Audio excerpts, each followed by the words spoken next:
বস্তুনিষ্ঠ সাংবাদিকতার মাধ্যমে সাধারণ মানুষের আস্থা অর্জন করতে হবে। যারা ভালো সাংবাদিকতা করে মানুষ তাদের উপর আস্থা রাখে। ভালো সাংবাদিকতা না করায় অনেককে আজ পালাতে হয়েছে। এটা গণমাধ্যমের জন্য অনেক লজ্জার বলে মন্তব্য করেছেন বাংলাদেশ ফেডারেল সাংবাদিক ইউনিয়নের মহাসচিব কাদের গনি চৌধুরী।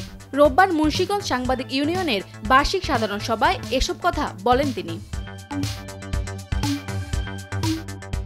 কাদের গনি চৌধুরী আরও বলেন, অপসাংবাদিকতা সমাজ, দেশ ও মানব সভ্যতাকে কলুষিত করে। সত্যের জয় সবসময় নিশ্চিত। তাই সত্য প্রকাশ করা ও সত্য অনুসন্ধান করাই সাংবাদিকতার একমাত্র কাজ।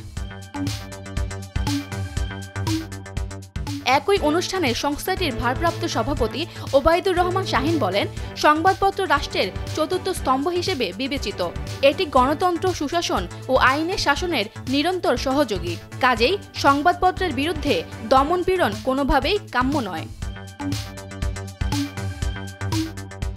বক্তব্যে ঢাকা সাংবাদিক ইউনিয়নের সভাপতি মোহাম্মদ শহীদুল ইসলাম বলেন, ভালো সাংবাদিকতার চ্যালেঞ্জ মোকাবেলার পাশাপাশি অপসাংবাদিকতার বিরুদ্ধে ঐক্যবদ্ধভাবে থাকতে হবে। সাংবাদিকরা যেন একটি স্বস্তি নিয়ে কাজ করতে পারে, সেই লক্ষ্যে সাংবাদিক ইউনিয়ন কাজ করছে। গত 15 বছর দেশে সাংবাদিকতা বলে কিছুই ছিল না বলে উল্লেখ করেন তিনি।